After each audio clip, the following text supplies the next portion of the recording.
नाही, आतापर्यंत आलेल्या सगळ्या निकालामधून एक प्रभागाचा 17 नंबरच्या प्रभागाचा निकाल येणे बाकी आहे.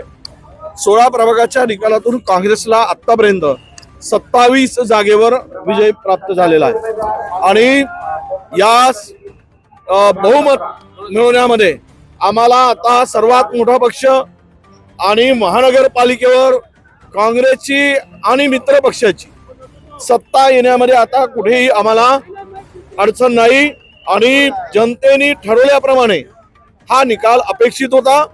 हा सर्व निकाल जो मिळाला, यश मिळालं, हे चंद्रपूर वासियांनी ठरवून जो भ्रष्टाचार या महानगरपालिकेमध्ये झाला, या महानगरपालिकेचं संपूर्ण वाटोळं केलं गेलं, त्याचा बदला जनतेने घेतला आणि महाविकास आघाडीला, मी असं म्हणेल की काँग्रेस आणि मित्रपक्ष आमच्या जे बहुमत दिलं त्याबद्दल चंद्रपूर वासियांचं मी मनापासून आभार व्यक्त करतो आणि चंद्रपूर वासियांना मनापासून शुभेच्छा देतो.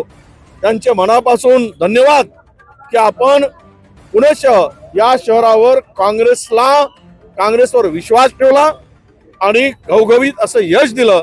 त्याबद्दल सर्व जनतेचे मी जाहीरपणे आभार व्यक्त करतो. सत्ता स्थापनेसाठी बघा, आमची नॅचरल युती होती पप्पू देशमुखांच्या बरोबर. हे धरून पप्पू देशमुख धरून आता आमच्याकडे 3 आहेत. आमचे जवळचे काही आमच्या ज्यांना उमेदवारी नाकारली होती असे निवडून आलेले काँग्रेसचेच विचाराचे 2 माणसं आहेत. म्हणजेच आज आम्ही आता 32 वर पोहोचलो आहोत आणि उबाटांचे 6 आहेत. ते जर सोबत आले तर 32 आणि 6 38 आणि इतरही आमच्या सोबत संपर्कात आहेत.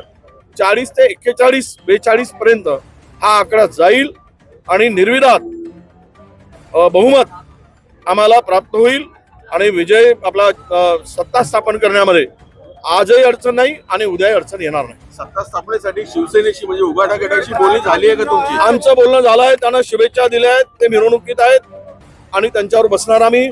त्यांना सुद्धा आमचा आग्रहाचं हे असणार आहे.